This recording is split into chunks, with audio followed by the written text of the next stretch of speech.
Good afternoon, my dear students. I am here today with the Hindu dated January 22 for its detailed analysis. In between, I shall spice up the program with a few probable questions for the prospective examinations. I am sure all of my students have read the newspapers already and are present to get more about what the newspaper of yesterday said.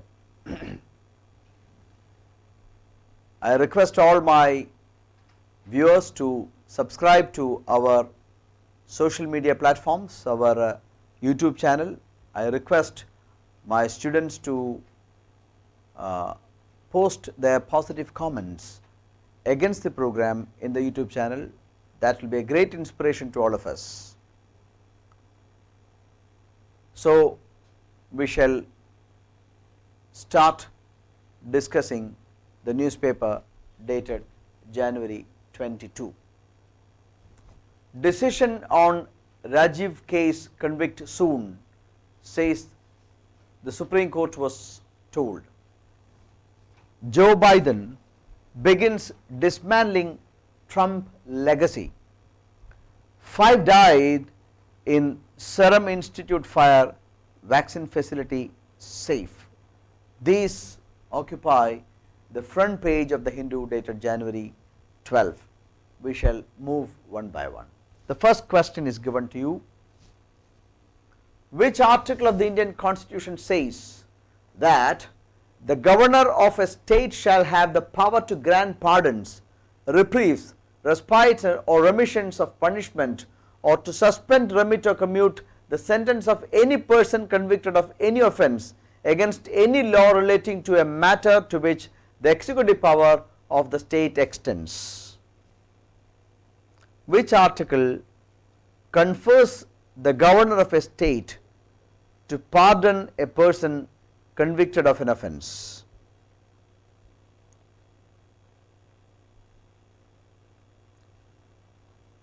Yes, good to see that answers are pouring in, the correct answers are pouring in. Correct, it is Article 161.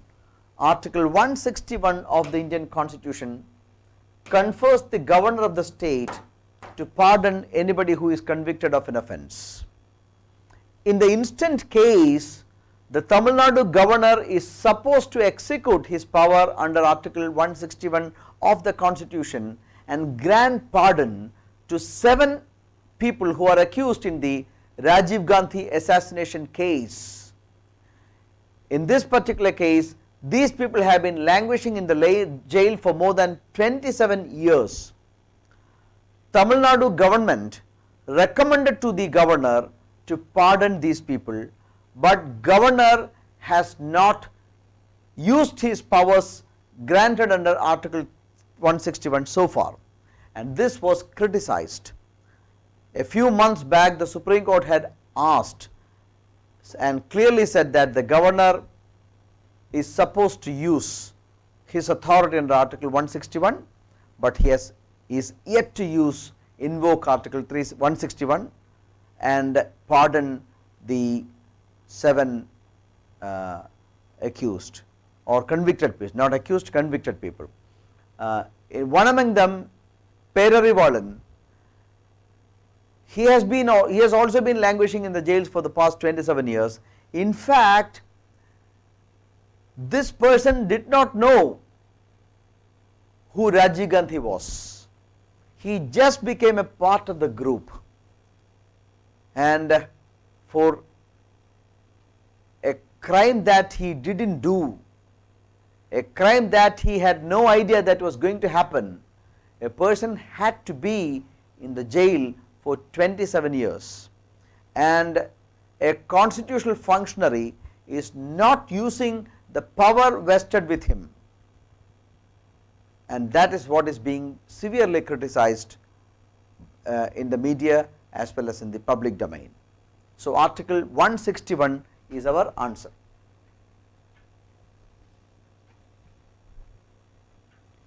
Decision on Rajiv case convict soon, Supreme Court told. Tamil Nadu Governor Benvarilal Purohit will take a decision as per the constitution in the next 3 or 4 days on a plea for release of AG Perarivalan, who is undergoing life imprisonment for the assassination of former Prime Minister Rajiv Gandhi in 1991. We know that Rajiv Gandhi was assassinated on May 21, 1991. May 21, 1991 is observed as Anti-Terrorism Day in India. May 21, Anti-Terrorism Day. Solicitor General Tushar Mehta orally informed the Supreme Court that Governor of Tamil Nadu will take a decision on the release of Perarivalan in 3 to 4 days. The court, however, noted in its short order that Solicitor General submitted that the application filed by the petitioner under Article 160 of the Constitution of India shall be considered within 4 weeks from today. List this matter after 4 weeks, said the court.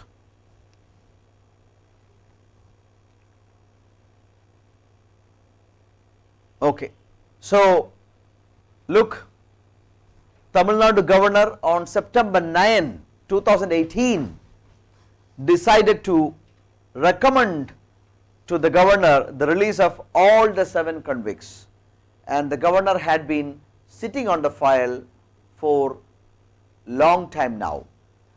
Supreme Court directed on 2020 January 21 to file a report on status on a plea of a pardon filed by Perarivalan. And the other people are Shantan Sriharan alias Murugan, Nalini's husband, AG Perarivalan, Nalini herself, Robert Pius S. Jayakumar alias Jayakumaran, and Ravi Chandran alias Ravi. They all have been languishing in the jail for the past 27 long years. Question number 2 is given to you. The Serum Institute of India, SII, which produces Covishield vaccine, was in the news for an incident of fire in which 5 workers were killed. The institute is located in, I know all of you know. I am sure I am going to get correct response from all of you, because in the past 1 month there is not even a single day which did not have a mention of the Serum Institute. Quickly give me the answer. Is it Hyderabad, Gurgaon, Ambala, Nagpur, or none of these? Where is the Serum Institute of India located?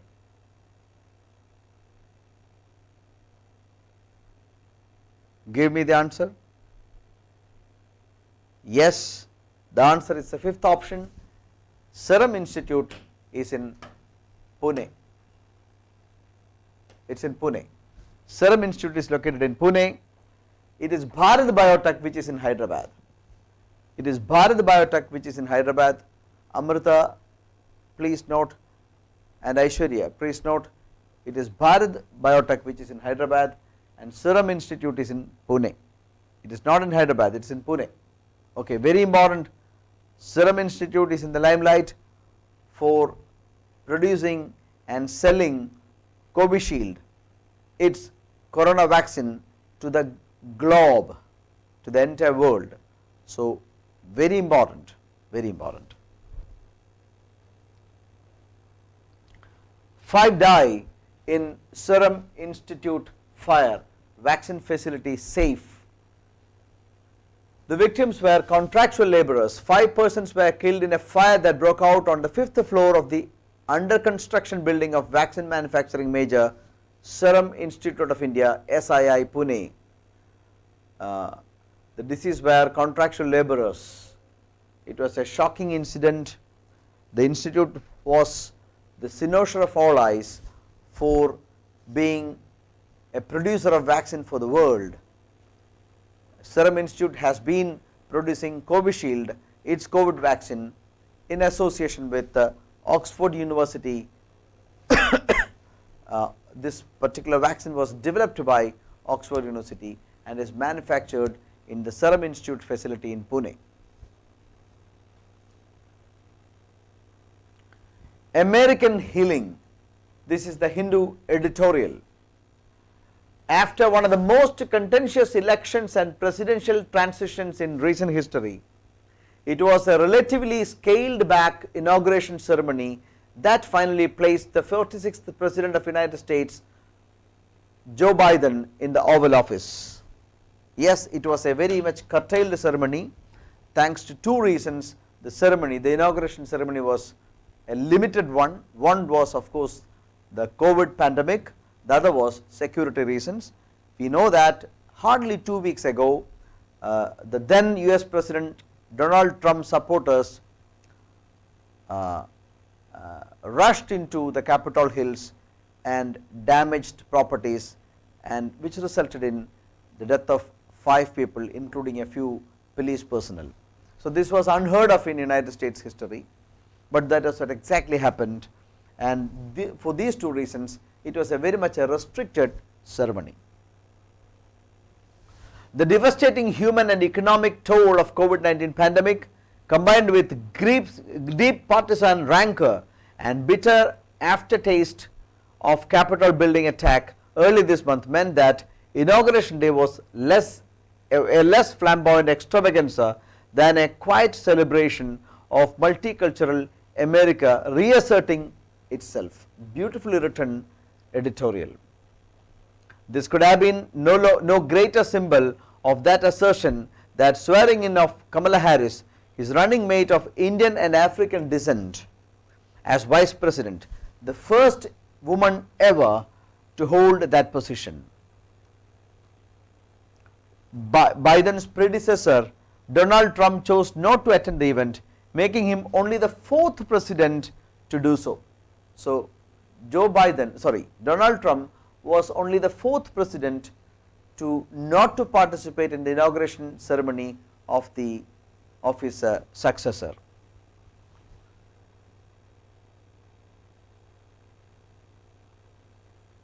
He has taken a lot of actions on the first day itself. He has issued 17 executive orders, Joe Biden, and directives to cancel US exit from the Paris Climate Agreement and WHO, World Health Organization. The Donald Trump administration decided to back out of World Health Organization, and they actually backed out of the Paris Climate Agreement also. There is a clear-cut reversal in decision, and the US new administration has decided to reverse the two decisions taken by the Donald Trump administration. Include non-citizens in the census count, protect immigrants under deferred action of childhood arrival program from heightened risk of deportation, revoke remain in Mexico policy. We know that these were the policies by the Donald Trump administration. The administration was using huge funds, creating a wall on the Mexican border, stopping people from Mexico who wanted to live their lives in United States of America. So, and most importantly, halt construction of infamous southern border and end Muslim ban, the so-called Muslim ban. 10 nations, Muslim nations, people from 10 Muslim nations were unwelcome to United States under the Trump policy. So, the new president has decided to reverse all these decisions taken by the Donald Trump administration. So, it is going to be a new America, but everyone believes that it will take time to heal the divide that has already been created in the United States of America. The second one, privacy and surveillance. Data localization is not the only approach towards protecting data privacy. Data localization. Government of India decided that all multinational digital companies have to keep the data regarding Indian citizens within the territory of India. that is what is called data localization. But the Hindu says that data localization alone will not suffice to protect the privacy of citizens. What Hindu says is that even if the data is kept within India, the surveillance may continue. So what we require is very tough laws to make these people mend their ways. Following exodus of users from its messaging service WhatsApp to Signal and Telegram, which promise more privacy options, the Facebook owned service might have been forced to postpone the date for users to accept its new policy to May 15. We know that February 8 was the date given by WhatsApp to its subscribers, either to go by the new privacy agreement or to do away with WhatsApp. But this is followed by huge migration of WhatsApp users to other social media platform channels like Signal and Telegram. This might have forced WhatsApp to change its decision. Now they have come out with a new date, which is May 15. It is not just in India that WhatsApp is facing issues of this kind. They are facing issues in France, they are facing issues in Australia. So now these mega corporations with access to huge data are challenging sovereign governments and sovereign citizens. Please read, make ideas, read the article, not just this one, any article of related articles must be read, and you got to build ideas. Biden begins dismantling Trump legacy. This is what we just said. The United States will continue to be a full participant and global leader in confronting such threats and advancing global health and health security, the letter said. Biden's first executive order was about COVID-19 and mandated wearing of masks on federal government property and encouraged people to wear masks for 100 days. 4 lakh Americans have lost their lives due to virus. Okay. He also re-established an Obama-era National Security Council unit that deals with world health security and biodefense. Okay. We have just spoke about many decisions that Joe Biden has reversed or tried to reverse through executive orders on his inauguration day. China defends new village in Arunachal Pradesh. I told you that China traditionally used to make claim on 3 Indian provinces. One is in Ladakh, then in Sikkim, and the third one is in Arunachal Pradesh. Sikkim was finally accepted by China sometime in 2000, the first decade of this millennium. Finally, China accepted Sikkim as a province of India, but still now they claim Arunachal Pradesh as a part of Tibet. They call Arunachal Pradesh Southern Tibet. Arunachal Pradesh, in the Indian state of Arunachal Pradesh, has not been accepted by China. We know about the troubles that we are facing on our eastern border with China. There were our armies were face to face. The armies of these two countries, India and China, were face to face, and ever since 1962 war, India lost 20 soldiers in the eastern border in a direct confrontation. China is also said to have lost their soldiers. So this was an unprecedented event. So ever since then, the relations between India and China have not been that comfortable.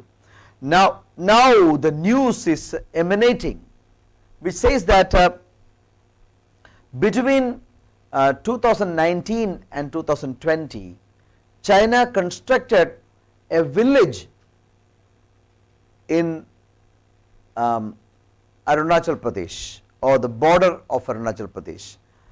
The Indian army has clarified that this particular land, they confirm the construction of a small village by China, but they say that this particular village, this particular construction has taken place in a place where China has been controlling since 1959.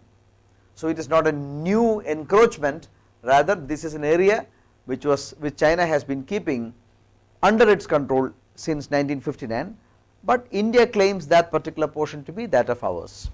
China, if you go by the history of China, we can understand that the country is still in the mode of expansionism. The world has forgotten expansionism. The world does not believe in expansionism through the military prowess the countries may have, but China still continues with the policy of expansionism using their military prowess and hegemony. CoWIN platform gets upgrade. CoWIN is the IT platform developed by the government of India for implementing the vaccination program. We know that the country is undergoing the biggest vaccination program ever, and our COVID vaccination program is going to be the biggest vaccination program in the world. We know that we have been following universal vaccination for 4 diseases like polio, etc. But the challenge here is that this particular COVID vaccination program has to end in say 2 to 3 years. So within 2 to 3 years time, different kinds of vaccines must be given to a huge population, that too in many doses. So this can be administered only with a very strong database and information platform, and that is what CoWIN. So CoWIN in the initial days created some small issues here and there, but now the platform gets upgrade. Please read. India to clear vaccine exports to Brazil today. We know that Brazilian president requested our Prime Minister to send the vaccines to 2 million vaccine doses were requested by the Brazilian president to Indian Prime Minister, and we are airshipping vaccines to Brazil very soon. So yesterday it was sent. Brazil is set to receive the go ahead from the Indian government on Friday to collect 2 million doses of Covishield vaccines made by Serum Institute, 2 weeks after Brazilian President Jair Bolsonaro requested Prime Minister Narendra Modi on their urgent clearance, sources confirmed to The Hindu. Okay. So the Brazilian President requested the Indian Prime Minister for sending many doses, 2 million doses of vaccines to Brazil, and Serum Institute of India sent the first tranche of Covishield doses to Brazil. Very important. India is proving itself again to be the pharmacy for the whole world. We have not functionally changed privacy policy, says FB. At a meeting of Parliamentary Standing Committee on Information and Technology headed by senior Congress leader Shashi Tharoor, Facebook, which owns the messaging platform WhatsApp, clarified that it has not functionally changed the privacy policy. So the Facebook was summoned by the Parliamentary Committee on Information Technology headed by Dr. Shashi Tharoor, and now they are giving testimony in front of the committee. So officials of Facebook and Twitter deposed before the committee on subject of safeguarding citizens' rights and prevention of misuse of social online news media platforms. The Ministry of Electronic and Information Technology had recently written to Will Cathcart, global CEO of WhatsApp, to withdraw the proposed changes to privacy policy of the Facebook-owned messaging application for Indian users. The ministry demanded that WhatsApp explain if the metadata of users' chat will be shared with other Facebook companies. So this was the demand of WhatsApp.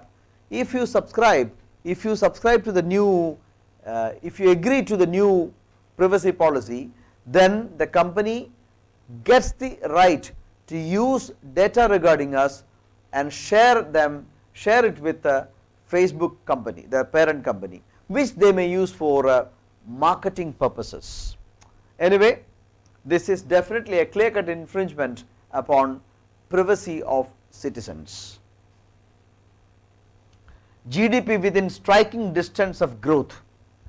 We know that our GDP shrunk by 23.9% in the first quarter and continued to shrink by 7.5% in the second quarter of the current fiscal. But it is expected to grow in the third and fourth. The government is also very confident. The economy is within striking distance of attaining positive growth, officials of RBI wrote, adding that the letter V in the V-shaped recovery stood for vaccine.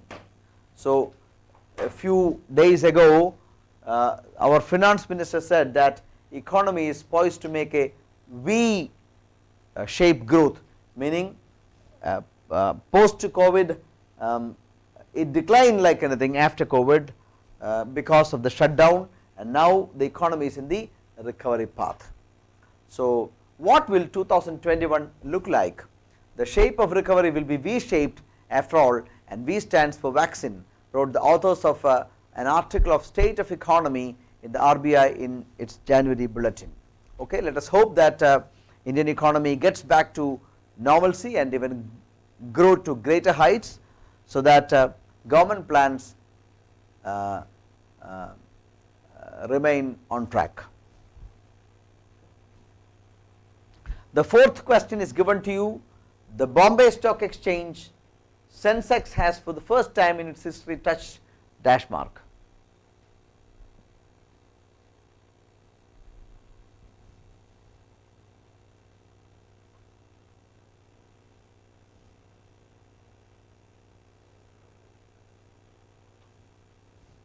Yes.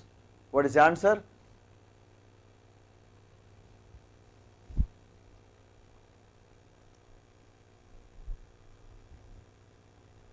Bombay Stock Exchange for the first time in its history touched dash mark. Sensex has touched dash mark. Okay, good. The correct answer is 50,000 mark for the first time. In 1979, it was just 100. Now it has touched 50,000 mark. A happy news for people who invest in the stock, but we must understand that the stock exchanges in India is not a perfect barometer to check the economic growth or performance of the country. The Reserve Bank of India governor recently spoke about the disconnect between the state of real economy and the stock market. The same thing happened in 1990s during this Harshad Mehta stock scam. There was a clear-cut disconnect between the state of the economy and the stock market. The economy was in doldrums, agriculture was doing badly, banks and all other sectors, industries were doing badly, manufacturing was doing badly, but the stock exchange was booming. That was a disconnect. This was what Reserve Bank of India governor pointed out recently, that there is a strong disconnect, there is a clear-cut disconnect between the state of the real economy in India and the stock market. Look, economy is going through a very recessive phase.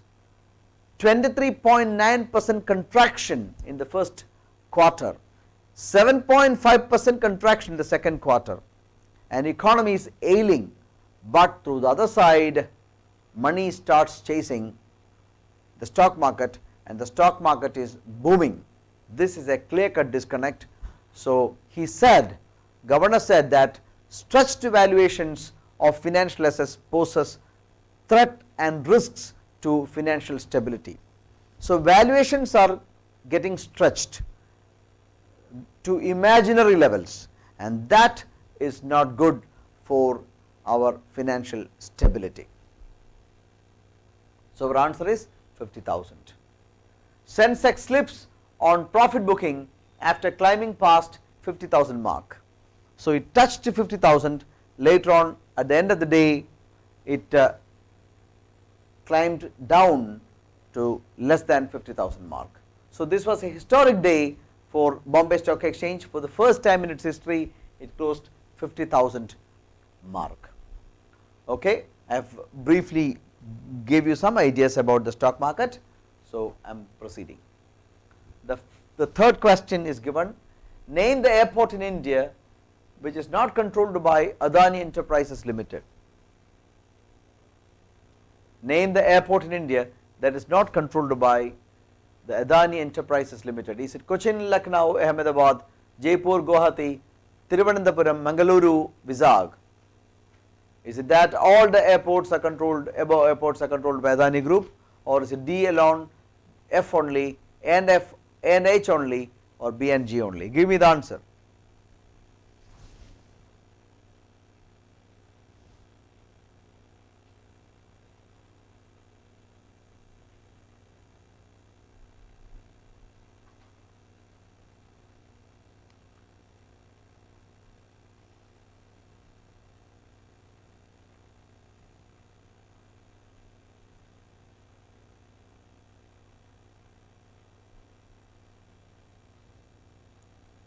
Name the airports that are not controlled by Adani Group.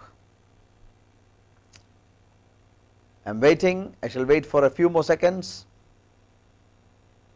Okay, Ruchik gave me the answer, fourth is correct, A and H only is correct.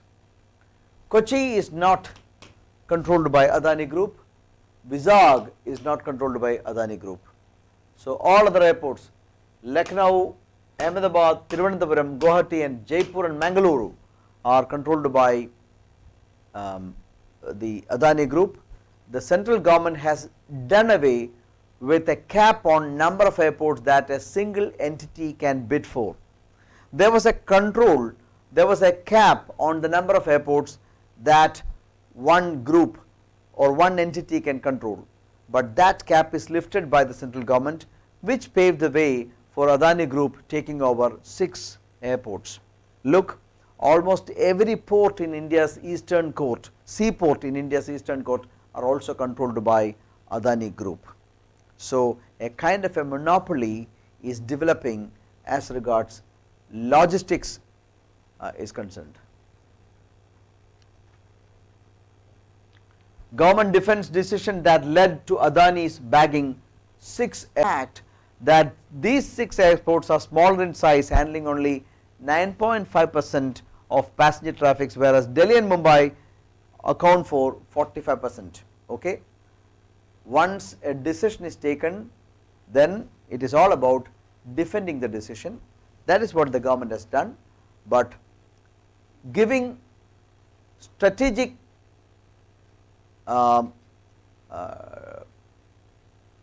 airports and seaports to one entity, will it amount to a kind of a monopoly? That is what the others, that is what other group of people, school of thought is believing. Anyway, the government has decided to give 6 airports to AEL to be operated for the next 50 years lease. So thank you very much for watching the program. I expect all of you to participate in the news analysis. Let it become a daily routine to all of us. Read the newspapers, spend quality 2 hours in front of the newspapers, watch the program. I sincerely believe that it helps you to some extent, but at the end of the day what is going to matter is your reading of the newspaper, your assimilation of ideas. We shall meet again at 3 o'clock with another session on either math, QA or reasoning. Till then, goodbye. Thank you very much.